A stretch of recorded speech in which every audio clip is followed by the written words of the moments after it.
Captain Taman stood on the bridge of his ship, watching two alien fleets face each other in the darkness of space. The Nethians had brought 30 crystal ships that looked like giant diamonds. The Volari had 40 gas-filled vessels that glowed like purple clouds. Both sides had their weapons ready. For 3 weeks, these two species had been fighting over a small planet. The Nethians wanted to mine its rare crystals. The Volari needed its thick atmosphere for their young to grow. Many ships had already been destroyed. Many lives had been lost. That was why the Galactic Confederation had called Earth. "Captain, both fleets are moving into attack position," said young Mai from her station. She was the best cultural expert in the human fleet. She knew how to talk to any alien species. "The Nethian commander is getting angry. He says the Volari are thieves." "And what did the Volari say?" asked Taman. Jae-sung looked up from his science station. As a xenobiologist, he understood how different alien minds worked. "The Volari leader calls the Nethians murderers. She says they will poison the planet with their mining." Taman nodded slowly. This was always how it started. Fear and anger made aliens stop listening to each other. That was when humans stepped in. "Open a channel to both fleets," he ordered. The main screen split in two. On the left appeared Commander Zethix, the Nethian leader. His crystal body reflected light in sharp, angry patterns. On the right was Wing Prime Valora, the Volari commander. Her gas-form body swirled with dark purple clouds. "Honored leaders," said Taman in his calm voice. "I am Captain Taman of the Earthship Harmony. We have come to help find peace, and there can be no peace with crystal killers." Valora's voice was like wind through pipes. "They will destroy the breeding grounds." "The gas swimmers lie." Zethix's voice rang like breaking glass. "They want to keep all resources for themselves." Taman had heard this before. Every alien species thought their needs were more important. They could not understand that others might have different but equally valid reasons for wanting the same thing. "I ask both of you to give me 3 days," said Taman. "Let my team study this planet. Maybe we can find a solution that helps everyone." Both alien leaders looked doubtful, but the Galactic Confederation had sent the humans. Earth had solved 17 major conflicts in the past 5 years. No other species had this success rate. 3 days, agreed Zethix finally. "No more," said Valora. The channels closed. Taman turned to his crew. "Young Mi, I want you to talk to the cultural attachés from both fleets. Learn everything about their traditions and needs. Jae-sung, take a team down to the planet. Find out exactly what resources are there." "What about you, Captain?" asked young Mai. "I'm going to do what humans do best," said Taman. "I'm going to listen." For the next 2 days, Taman met with leaders from both sides. He did not argue. He did not judge. He simply listened as they explained their fears and hopes. The Nethians were a dying race. Their home crystal gardens were failing. Without new crystal deposits, their species would fade away within 50 years. They had already lost 3 colony worlds to this slow death. The Volari faced a different crisis. Their young needed special atmospheric conditions to develop properly. Climate change on their homeworld meant fewer and fewer successful births each year. This planet could save an entire generation of Volari children. On the 3rd day, Jae-sung returned with surprising news. "Captain, this planet is amazing," he said, his eyes bright with discovery. "The crystal deposits are in the northern continent. But the atmospheric conditions the Volari need are strongest in the southern hemisphere. The two resources don't overlap at all." Young Mai added her own findings. "I learned something interesting about Nethian culture.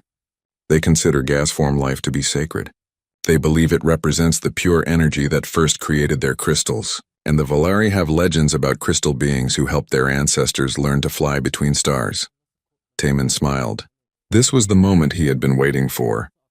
He called both fleets together for a final meeting. This time, all the ships gathered in a great circle around the disputed planet. Representatives from both sides came aboard the Harmony. "Honored friends," Taman began, "you have both been fighting for the same thing. You want to save your children. You want your species to have a future. These are not different goals. They are the same goal." He gestured to the planet rotating slowly below them. "This world is large enough for both of you. The crystals are in the north. The atmospheric breeding grounds you need are in the south. You can share this planet and both achieve what you came here to find." "But how can we trust them?" asked Zethix. "How do we know they will not interfere with our mining?" added Valora. "Because," said Taman, "you will work together. Nethian crystals can be tuned to create the exact atmospheric conditions Valari Young need to thrive. And Valari atmospheric control can protect crystal gardens from harmful weather. You need each other. Young Mai stepped forward. Captain Taemin speaks truth. Your legends say that crystal beings in gas forms were once partners in ancient times. Perhaps it is time to remember that partnership. Jae-sung showed them his scientific readings. The planet's ecosystem will actually benefit from both your presences. The Nethian crystals will stabilize the southern atmosphere. The Valari gas forms will prevent harmful radiation from reaching the northern crystal fields. For a long moment, both alien leaders were silent. They looked at each other across the conference table. Slowly, Zethix extended one crystal appendage. Even more slowly, Valora reached out with a tendril of gas form energy. When they touched, both began to glow softly. Perhaps, said Zethix, we have been fighting the wrong enemy. Perhaps, agreed Valora. Our real enemy has always been fear. 3 months later, the planet had its first joint Nethian Valari colony. Children from both species played together in specially designed atmospheric gardens. Nethian crystals sang in harmony with Valari wind songs. The Galactic Confederation praised Earth once again. Commander Dalthex personally thanked Captain Taemin. Your species has a gift, he said. You see connections where others see only conflict. You find hope where others find only reasons to fight. Taemin accepted the praise gracefully, but he often wondered what would happen if someone ever pushed humanity too far. Their strength came from their choice to seek peace.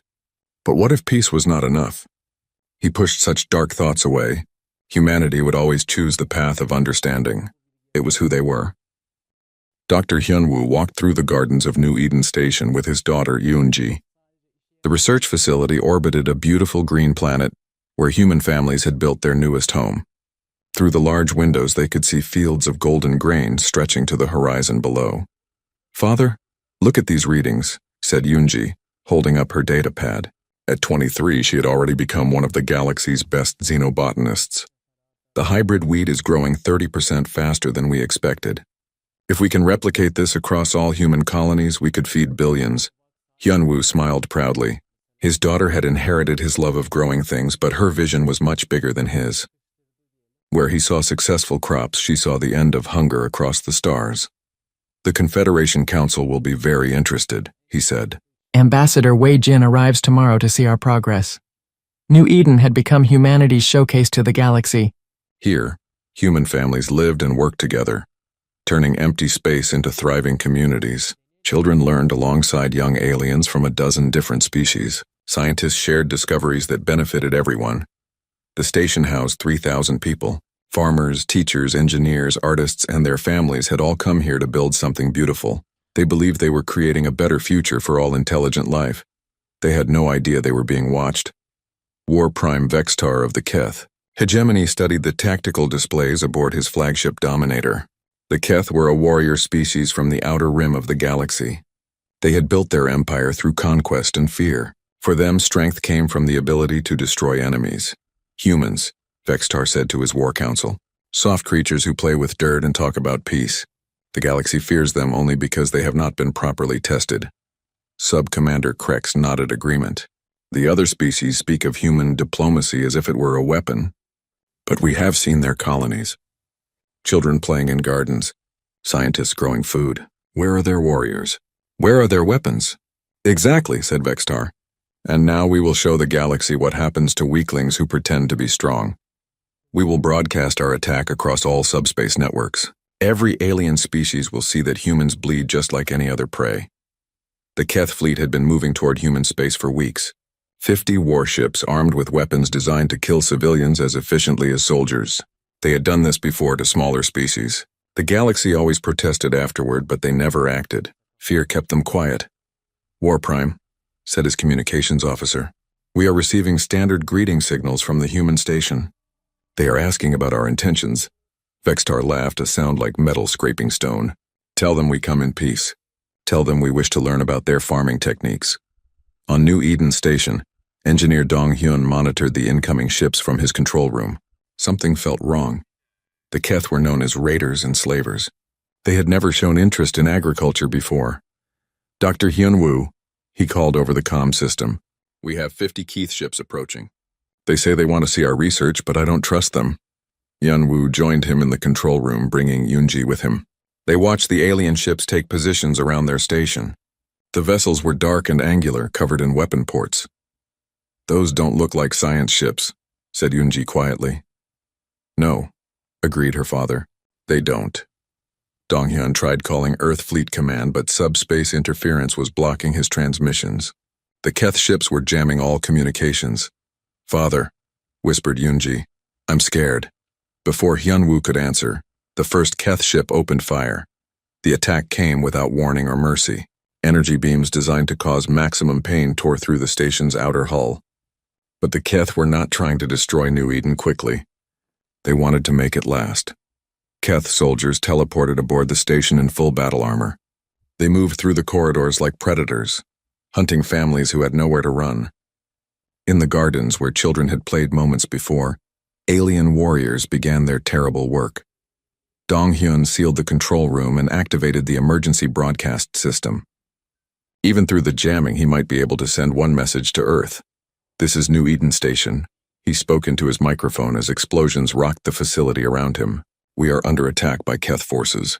They are killing everyone. Men, women, children. No one is being spared." Through the security monitors, they watched the Keth move methodically through the station. These were not quick deaths.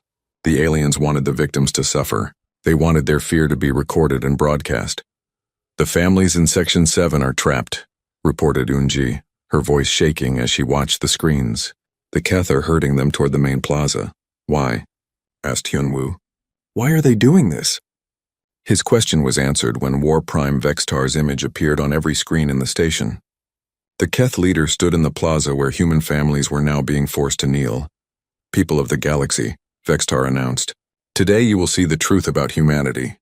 You will see how the species you call peacekeepers dies when faced with real strength. Let this be a lesson to all who think kindness is power." The broadcast was going out across subspace to every inhabited world.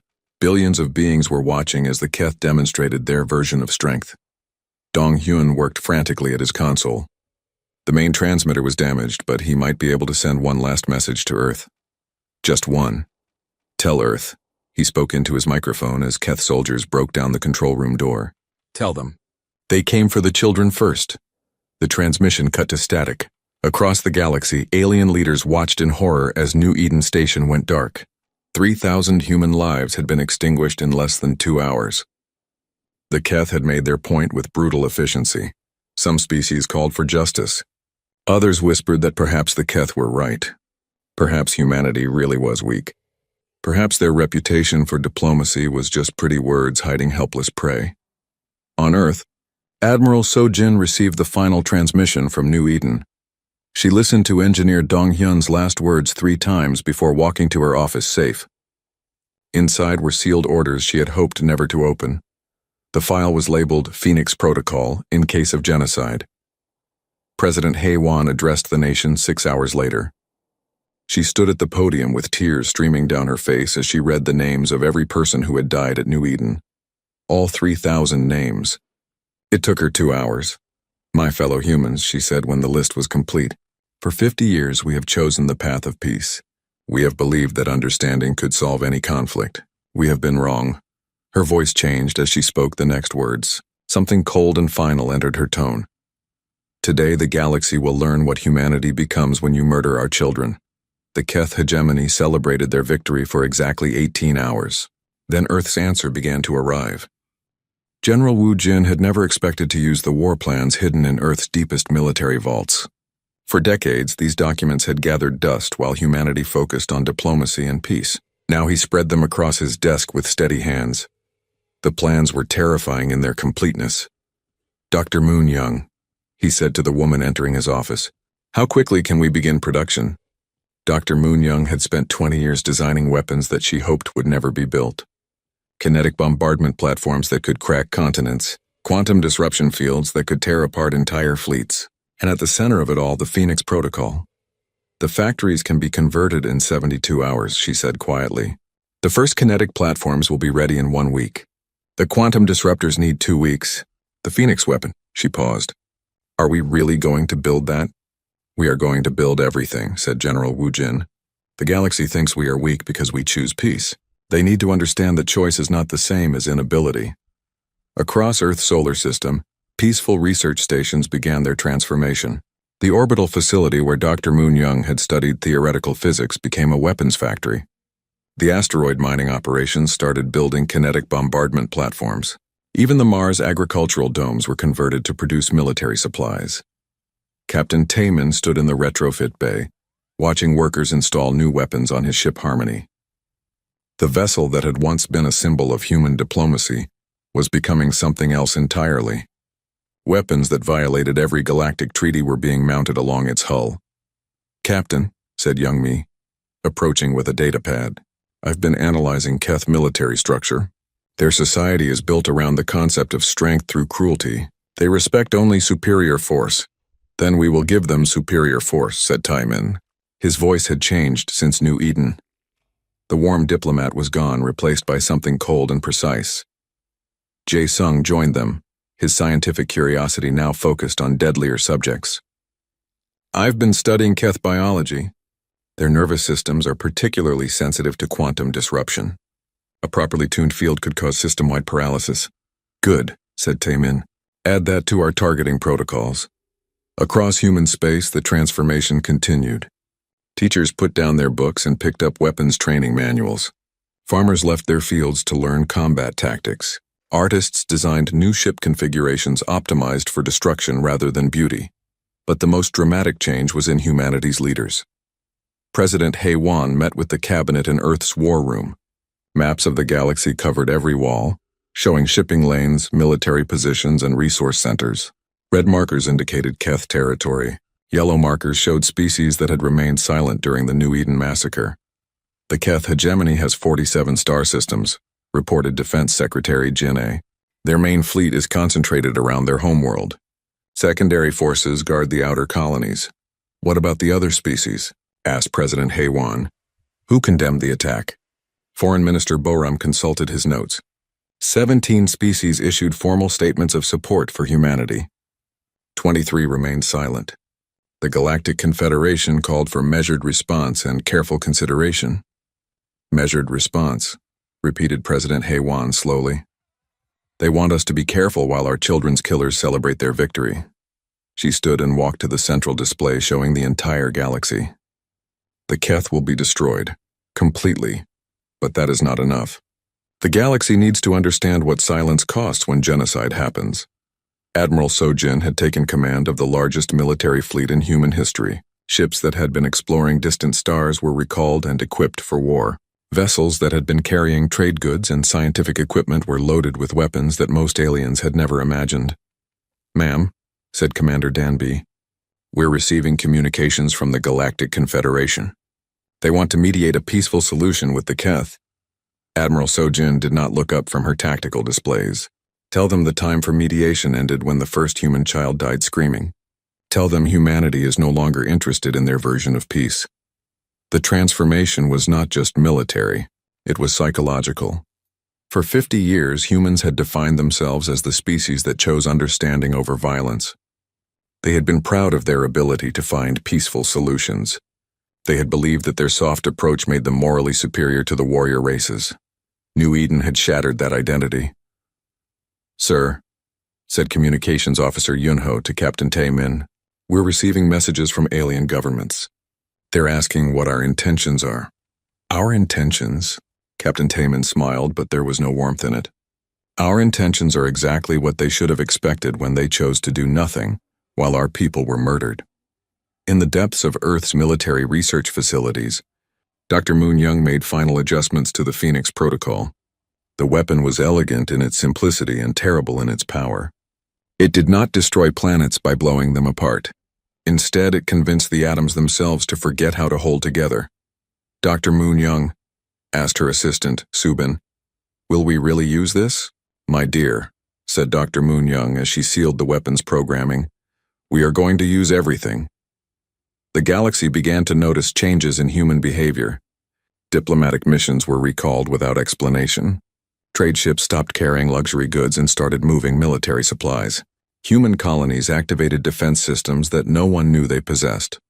Commander Dalthex of the Galactic Confederation tried repeatedly to contact Earth's government. His calls went unanswered. When he finally reached a human official, the conversation was brief and chilling. "Counselor Park Hye," said Dalthex, "the Confederation is concerned about human military movements. We want to help find a peaceful solution." "The peaceful solution was to prevent the massacre at New Eden," replied Counselor Park Hye. "You chose not to pursue that option. Now you will live with our solution instead. But surely we can negotiate." "Negotiation requires two parties willing to talk," said Park Hye.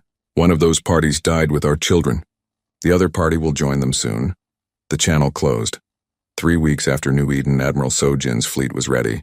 147 ships equipped with weapons that existed at the edge of theoretical possibility. Crews trained not just for victory but for complete annihilation.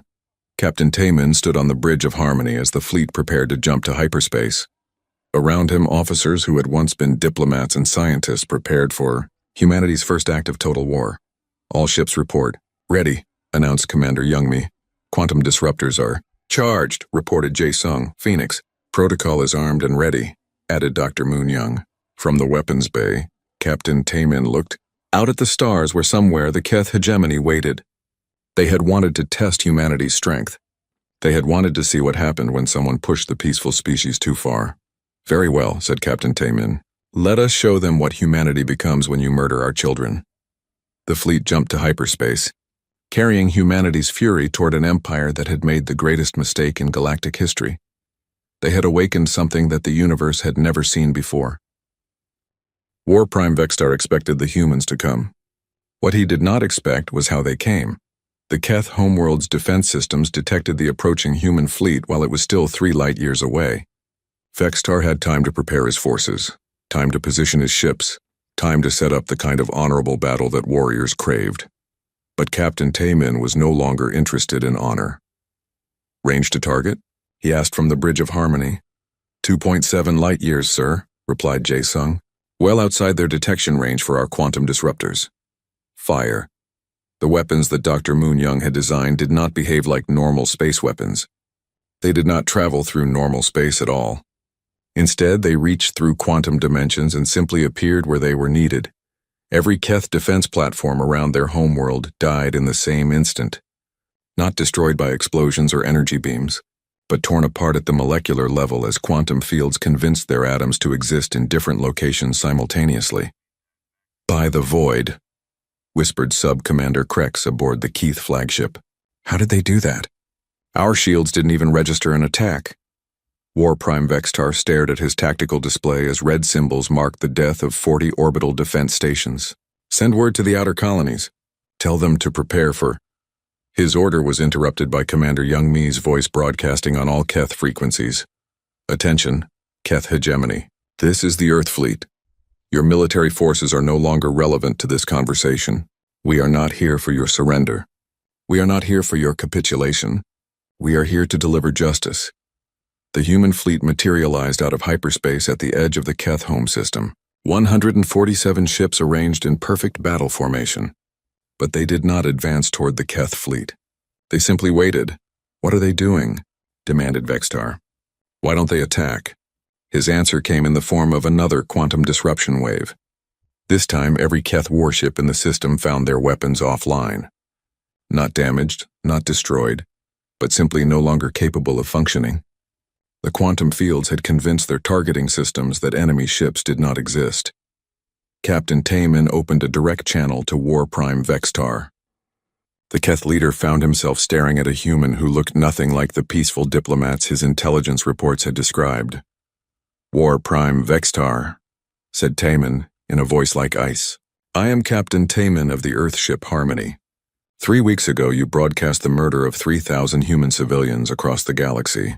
You wanted to demonstrate Keth strength to the universe." Vexatar tried to project defiance, but something in the human's eyes made his words die in his throat. "Today," continued Taman, "the universe will see a different kind of demonstration. Today you will learn what strength actually means." The captain gestured to someone off-screen. "Dr. Moon-young, please show the War Prime our newest achievement in applied physics." On every screen throughout the Keth system, a new image appeared. It showed the human ship designated Phoenix 1, positioned near an asteroid that was roughly the size of a large city. Dr. Moon Young's voice provided calm, scientific narration. The Phoenix Protocol represents humanity's answer to the question of ultimate weapons, she explained. Traditional weapons destroy matter by overcoming molecular bonds. Phoenix works differently. It simply convinces matter that it would prefer to exist as energy. The asteroid began to glow, not from heat or fire, but from some deeper transformation. In less than 10 seconds, a mountain-sized chunk of rock and metal became a brief star, then became nothing at all. The process is completely clean, continued Dr. Moon Young. No radiation, no debris, no environmental contamination. The matter simply chooses to become light instead. Every Keth in the system understood what they were seeing. This was not a weapon designed to win battles. This was a weapon designed to erase civilizations. Your fleet is disabled, said Captain Taman to Warprime Vextar. Your defenses are offline. Your Empire's military capability has been neutralized. Under normal circumstances, this would be the moment where we discuss terms of surrender.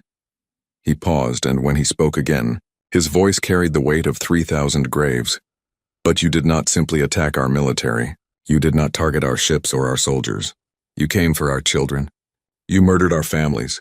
You broadcast their deaths as entertainment. The tactical display on the Keith flagship showed Phoenix 1 moving into position directly above their homeworld. There are no terms, continued Taman. There is no surrender. There is only consequence. Warprime Vextar found his voice at last. You cannot destroy an entire world. The Galactic Confederation will never allow it. The Galactic Confederation, said Captain Taman, had their chance to prevent genocide. They chose to issue statements and call for measured responses instead. Now they will learn what measured responses actually accomplish. But before Phoenix 1 could fire, Admiral Sojin's voice interrupted the broadcast. Captain Taman, this is Admiral Sojin. Stand down the Phoenix Protocol. Admiral? Taman looked confused. The Keth homeworld has 8 billion inhabitants. They are all complicit in the murder of our people. Not all, Captain. My intelligence teams have identified 3 million Keth civilians who actively protested the New Eden attack. They will be evacuated before we proceed. Warprime Vextar felt a moment of hope. Perhaps the humans retained some mercy after all. Admiral Sojin crushed that hope with her next words. The protesters will be relocated to establish new Keth colonies under human protection. They will remember what their empire chose to become. As for the rest, she paused to let her words sink in. As for the rest, they will serve as an example to the galaxy. We are not monsters. We do not kill innocents. But we are very precise about who qualifies as innocent. The evacuation took 6 hours. Human ships used teleportation technology to remove every Keth who had opposed the massacre. The galaxy watched in fascination and growing terror as humanity demonstrated both mercy and ruthless efficiency. When the last protester had been safely relocated, Captain Taman gave the order, Phoenix 1, you are authorized to fire. The Keth homeworld did not explode. It did not break apart in chunks or burn in atmospheric fire. It simply began to glow with soft, beautiful light. For 30 seconds, an entire planet became a gentle star. Then the light faded, and where the Keth homeworld had been, there was only empty space. 5 billion Keth had died in those 30 seconds. Not from pain or fire, but from the simple fact that their atoms had chosen to become photons instead. The galaxy watched in absolute silence. But humanity was not finished. Special Forces Commander, Insu led surgical strikes across the entire Keth Empire. Every military installation, every weapons facility, every ship that had participated in the New Eden massacre was precisely eliminated. The attacks were so swift and thorough that most Keth colonies never knew they were under assault until their defenses simply ceased to exist. Within 48 hours, the Keth hegemony had been reduced from a major, galactic power to a handful of agricultural colonies under human protection. But the most chilling moment came when Senator Namgil began, broadcasting to the entire galaxy. People of the Confederation, he said, standing before the empty space where the Keth homeworld had been. Today you have witnessed the price of genocide, but you have also witnessed the price of silence. The display behind him showed a list of every species and government that had failed to condemn the New Eden massacre. Each of you will now receive a visit from Earth fleet vessels, not for destruction but for education. You will sign new treaties acknowledging that genocide is unacceptable. You will establish monitoring systems to prevent future atrocities. You will remember this day whenever you consider the cost of doing nothing. One by one, alien governments received those visits. One by one, they signed the new accords. No one dared to refuse. The memory of the Keth homeworld becoming light was too fresh, too terrifying. The galaxy learned a new truth that day. Peace was not weakness. It was a choice. And when that choice was no longer honored, the alternatives were far more terrible than anyone had imagined. Captain Taman returned to his ship and looked out at the stars. Somewhere in that darkness, alien civilizations were reconsidering their assumptions about humanity. They were learning what happened when you mistook kindness for helplessness. The lesson would not be forgotten. 6 months after the Keth homeworld became light, Commander Dalthek stood in the main assembly hall of the Galactic Confederation. The chamber looked the same as it always had, but everything else had changed. The representatives from 200 species sat in their traditional seats. The debates continued as they always had. Laws were proposed, voted on, and passed just like before. But now every decision carried the quiet weight of human approval. The motion to establish new mining rights in the Vega sector is approved, announced the speaker, pending review by the Human Oversight Committee. Dalthex watched Admiral Sojin nod from the human delegation's position. She had not spoken during the debate. She had not needed to. Everyone in the chamber understood that no law would be enforced without Earth's agreement. After the session ended, Dalthex approached the human admiral. They had known each other for years, but their relationship had changed dramatically since New Eden. "Admiral," he said carefully, "the Confederation appreciates humanity's guidance in maintaining galactic stability." Admiral Sojin looked at him with eyes that had seen a planet become light. "Commander Dalthex, you mistake efficiency for oppression. We are not ruling the galaxy. We are simply ensuring that the galaxy remembers what happened when it chose to ignore genocide." She gestured toward the chamber where alien representatives were already discussing how to implement humanity's latest suggestions about trade route, security. Every species here voted to accept our protection protocols. Every government signed the new anti-genocide treaties willingly. No one was forced to do anything. "Of course not," agreed Dalthex. He did not mention that the alternative to willing cooperation was too terrible to consider. The memory of the Keth homeworld ensured that every alien leader understood the consequences of refusing human requests. President HFY addressed the galaxy from her office on Earth. Behind her, through the large windows, construction crews were building the memorial wall. 500 meters tall and carved from New Eden crystal, it would bear the name of every human who had died in the massacre. "My fellow beings," she said to the cameras that carried her words to a billion worlds. 6 months ago, the galaxy learned what happens when evil goes unopposed. Today, I want to talk about what happens when good people choose to act. The display behind her showed images from across human space.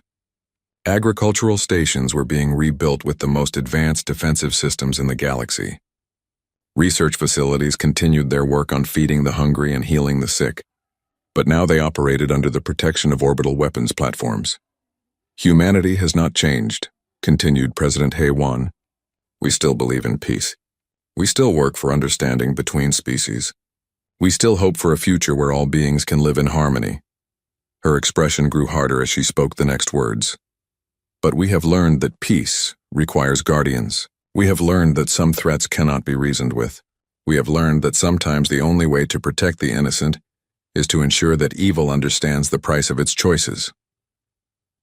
On the rebuilt New Eden station, Dr. Hyunwoo tended the memorial garden where his daughter Yoonji had once studied alien plants. The station was larger now, housing 5,000 researchers and their families. The orbital defense platforms that surrounded it could destroy entire fleets, but the scientists still focused on growing food and sharing knowledge. The difference was in the children. Young humans still played in the gardens, but now they also learned about the Phoenix Protocol in their history classes. They studied the tactical decisions that had ended the Keth hegemony. They understood that their peaceful way of life existed because their parents had been willing to fight for it. "Dr. Hyunwoo," said his research partner, "Dr. Suman, The Galactic Agricultural Council wants to implement our new grain varieties on 47 worlds. They're calling it the New Eden Project. Hyunwoo smiled at the irony. His daughter's agricultural research, the work that had made New Eden a target, was now feeding billions across the galaxy. Her death had become a catalyst for exactly the kind of peaceful progress she had dreamed of. Yoonji would have liked that, he said quietly. Captain Taemin returned to diplomacy, but his role had evolved in ways he could never have imagined. When he arrived at the peace talks between the Rigelian Republic and the Centauri Alliance, both sides greeted him with a mixture of respect and barely concealed fear. "Captain," said Chancellor Thrix of the Rigelians, "we are honored by your presence." "Indeed," agreed Prime Consul Valdez of the Centaurians. "We hope humanity will help us find a mutually beneficial solution." The negotiations that followed were unlike any in galactic history. Both sides presented their positions clearly and honestly. Neither tried to hide information or pursue secret advantages. Both genuinely sought solutions that would benefit everyone involved, not because they had suddenly become more ethical, but because they knew what happened to civilizations that chose conflict over cooperation. "I am pleased to see such productive dialogue," said Captain Taemin when the talks concluded with a comprehensive trade agreement. "This is what the galaxy can accomplish when all parties choose to act in good faith." His words carried an unspoken reminder. Good faith was no longer optional. The galaxy had seen what humanity did to those who chose treachery and genocide instead. Judge Kitei presided over the War Crimes Tribunal on Luna Station. The few surviving Keth leaders who had participated in the New Eden massacre sat in specially designed containment fields. Their trial was broadcast across the galaxy as a reminder of justice's reach.